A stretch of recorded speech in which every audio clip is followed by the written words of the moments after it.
asalaamu calaykum daawadayaal kuna soo dhowaaja wararka dhambaalka wararka qodobada warkeena aad ku daawan doontaana waxaa ka mid noqonaya mas-uuliyiinta sare ee dowladda federaalka iyo sidoo kale garaadada gobolada s c oo shir kaga furmaya magaalada muqdisho. waxaan idiin soo gudbin doonaa soo dhoweyntii loo sameeyey garaadada isimada ee ka socda deegaanada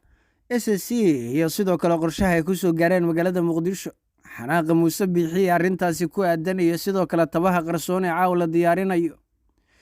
waxaan idiin soo gudbin doonaa wararkii ugu dambeeyey ee doorashada madaxtinimada ee waddanka turkiga oo markan ay goor horeba dabaaldegeen dhinacyada kala duwan ee madaxweynaha waddanka turkiga rajab tayyib erdogan taageerayaashiisa. maxaa ka jira in heshiiskii lagu gaaray magaalada muqdisho ee golaha wadatashiga qaran uu ahaa mid ay soo abaabushay dowladda masar? puntland maxay ka tiri qorshaha xiga ee arrintaas iyo sidoo kale ka haritaanka doorashooyinka iyo sidoo kale guud ahaan shirarka golaha wadatashiga qaran ee dalka? muuqaalka shargara walaagsaar la wadaag saaxiibada aragtidada qaybta hoose noogu reeb kuna soo dhowow wararka dhambaalka wararka. anu ku bilowna magaalada muqdisho ayaa waxaa soo gaaray isimada dhaqanka ee gobolada s c kuwaasoo doonaya in ay kulamo la qaataan mas-uuliyiinta dowladda federaalka soomaaliya. arrinta ugu muhiimsan ee garaadadan ay u yimaadeen magaalada muqdisho ama u tageen ayaa ah sidii ay dowladda dhexe ee soomaaliya u hordhigi lahaayeen xasuuqyada ka dhacay magaalada laascanood ee gobolka sool. waxay ugu yeereen duulaanka ciidanka somalilan ama beelaha isaaq ee dega gobolada waqooyiga dalka. waxay sidoo kale doonayaan in la aqoonsado dowlad goboleedka s c kaasoo xilligan magaaladii caasimadda u noqon lahayd ee laascanood ay gacanta ku dhigeen xogaga isbahaysiga harte. waxay sidoo kale garaadadan ay la kulmayaan qaar ka mida wakiilada beesha caalamka ee ku sugan magaalada muqdisho iyagoo weliba hordhigi doona sida xaalkuu yahay iyo qorshahooda ku aadan in bulshadu ay noqoto mid ka madax bannaanaata awood ku muqooneen. garaadadan ayaa waxaa hogaaminaya garaad jaamac garaad ismaaciil iyo sidoo kale garaad cabdirasaaq garaad soofe garaad cabdisalaan xasan ugaas maxamuud ugaas cabdulle ugaas cabdulaahi iyo sidoo kale suldaan mustafe awseed oo dhammaantood ka mid ah isimada dhaqanka ee deegaanada s c. ergadan waxaa ugu muhiimsan ee ay xasan sheekh maxamuud iyo dowladdiisu hordhigayaan waa doorka ay ku yeelan karaan dib u aas-aasidda iyo sidoo kale xoojinta dowlad goboleedka khaatumo state ee hore looga dhawaaqay magaalada taleex iyo sidoo kale meelo kale oo ka tirsan gobolka sool. sababa la xiriira in somalilan 15 sano ee lasoo dhaafay caasimadda ay haysatana waxa uu ahaa maamulku mid dabajoog ah. afkaartiisa waxaa haystay dad midnimadoon ahaa oo aaminsanaa in ay mar un ay ka soo dhex muuqdaan calanka ciidda jamhuuriyadda soomaaliya iyagoo weliba miisaan iyo sidoo kale maqaam sare ku leh maadaama ay ka mid yihiin halgamayaashii xorriyadda jamhuuriyadda soomaaliya.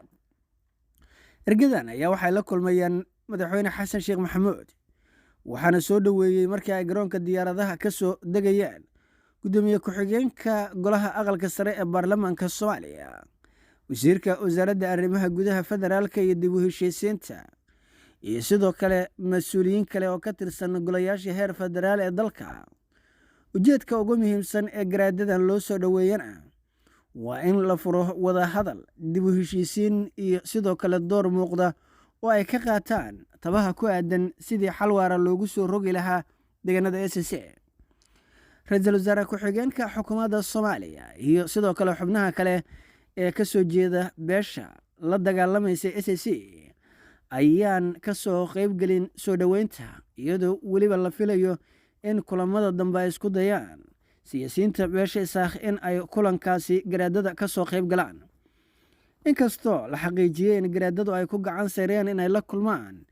ra-iisul wasaare xamse cabdi barre oo isagu dhowaan hadal ay ka caroodeen dadka s c ka baahiyey warbaahinta wax raaligelinana weli aan ka bixinin. garaadadan ayaa waxa ay doonayaan in ay madaxweyne xasan sheekh maxamuud ay hordhigaan ujeedkooda iyo ahdaafta gaarka iyo sidoo kale sida ay iskugu quman yihiin markan war-saxaafadeedka ka soo baxay golaha wadatashiga qaran iyo sidoo kale ujeedka iyo halganka ay wadaan mabaadi'diisa in dalka doorasho qof iyo cod ay ka dhacdo waa midda ay ku heshiiyeen golaha wadatashiga qaran. tanina waxay qayb ka qaadanaysaa in dhulka jamhuuriyadda soomaaliya uu qabsado doorasho madax bannaan oo qof iyo cod ah. taas beddelkeedana waa in dagaalka la xoojiyaa oo lasoo afjaraa guud ahaanba deegaanada gacanta ACC ka maqan. dhinaca kale haddii aanu eegnana, puntland ayaa ku dhawaaqday in shirkii lagu gaaray magaalada muqdisho heshiisyada inuu ahaa mid ay soo abaabushay xukuumadda masar kadib markii khilaaf uu soo kala dhex galay xasan sheekh maxamuud iyo ra-iisul wasaare xamse cabdi barre. waxaa magaalada qaahira iyo sidoo kale magaalada sharm sheekh ee dalka masar kulamo ku wada qaatay madaxda dalkaasi iyo sidoo kale ra-iisul wasaare xamse cabdi barre, waxayna isla gorfeeyeen habka iyo sidoo kale jihaynta sidii loo gaari lahaa yoolka la higsanayo ee ku aadan in madaxweynaha iyo ra-iisul wasaaruhu ay ka shaqeeyaan danaha bulshadooda iyadoo laga heli karo danaha bulshada dalka masar haddii soomaaliya ay cagaheeda isku sii taagto. jenaraal cabdi fataax al siisi ayaa waxa uu ra-iisul wasaare xamse cabdi barre ku cadaadiyey inuu aqbalo tab walba oo loo mari karo doorasho qof iyo cod ah, islamarkaana madaxweyne xasan sheekh maxamuud uu ku guuleysan karo maadaama dowladda federaalku ay dhowr jeer ballanqaadyo u samaysay masar kuna aadan in ay siinayso saldhig military, inay u ogolaanayso dhaqdhaqaaqyo xor ah oo ciidankeeda iyo maraakiibteedu ay ku sameeyeen xeebaha badweynta hindiya iyo badda cas, iyo sidoo kale tab walba iyo qorshe walba oo lagu difaacayo qaranka iyo sidoo kale ciidda jamhuuriyadda masar. iyadoo taa laga duulayo ayayna heshiiskani qayb ka qaadatay sidii loo ansixin lahaa loona saxiixi lahaa. inkastoo puntland ay ku tilmaantay inayna aqbali doonin qorshayaasha masar, iyadoo weliba afkaarta puntland ay ka dhex unkadayaan aragtiyada dalalka etoobiya iyo sidoo kale imaaraadka carabta. sida aynoo xaqiijiyaan madaxtooyada puntland mas-uuliyiinteeda, madaxweyne siciid cabdulaahi deni ayaa waxa uu ku tilmaamay maadeys iyo sidoo kale waxaan aqliga meelna kaga qornayn in la baabi'iyo xisbiyada jira, in sidoo kale puntland laga tago maqaamkeedii iyo sidoo kale miisaankii heer federaal ay ku lahayd. annaga nama qusayn doonaan kolla waxa uu ku qaban doonaa madaxweynuhu doorashadaasi dhulka beeshiisi u degto, ayuu yidhi madaxweyne siciid cabdulaahi deni oo u xog warramayey qaar ka mida saraakiisha sarsare ee saaxiibadiisa islamarkaana ka tirsan madaxtooyada puntland. wararka la helayo ayaana sheegaya in dhowaan halka ay tegi doonaan xubno kala duwan. madaxweyne xasan sheekh maxamuud iyo dowladdiisa ayaana horey dhowr jeer sidaan oo kale ugu celceliyey in ay ka dhabaynayaan doorashada qof iyo cod, balse arrintaasi dhowrkii sano oo lasoo dhaafay laguma guulaysan. madaxda dowlad goboleedyada ee ku sugan magaalada muqdisho ayaa sidoo kale waxay ka qayb qaadan doonaan arrimaha ACC iyo sidii xal waar loogu dhammayn lahaa. garaad jaamac garaad cali ayaa laga soo tegay iyadoo weliba loo arko in uu buddhig u yahay howlgallada dagaal ee ka socda deegaano kala duwan oo ka tirsan ACC. gala dagaalka waxay ka cabsi qabaan islamarkaana ay muujiyeen tuhuna suurtagalnimada in lagu xanibo magaalada muqdisho, sidaasna garaadka guud una dib ugu soo laaban. garaad jaamac garaad cali ayaa ahaa shakhsiga ugu hal adayga iyo sidoo kale miisaanka badnaa markii uu gowska dambe ku qabsaday go-aanka, islamarkaana uu gacanta ka riday in si degdega dagaalka loo galo. wixii xilligaasi ka dambeeyey xabaddii somalilan ku bilaabatay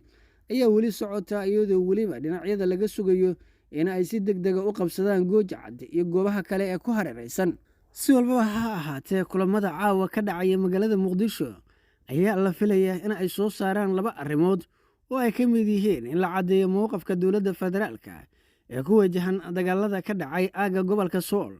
iyo sidoo kale in la caddeeyo mowqafka ACC ee ku aadan dagaalka ay kula jiraan somalilan,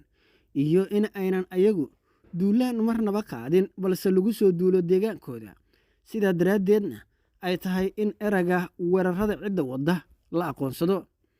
dhinaca kale waxay doonayaan garaadadu in ay beesha caalamka ay hordhigaan sida ay waxu dhaceen, qariiradda goobta ay wax ka dhacayaan, goorta ay wax dhaceen, iyo sidoo kale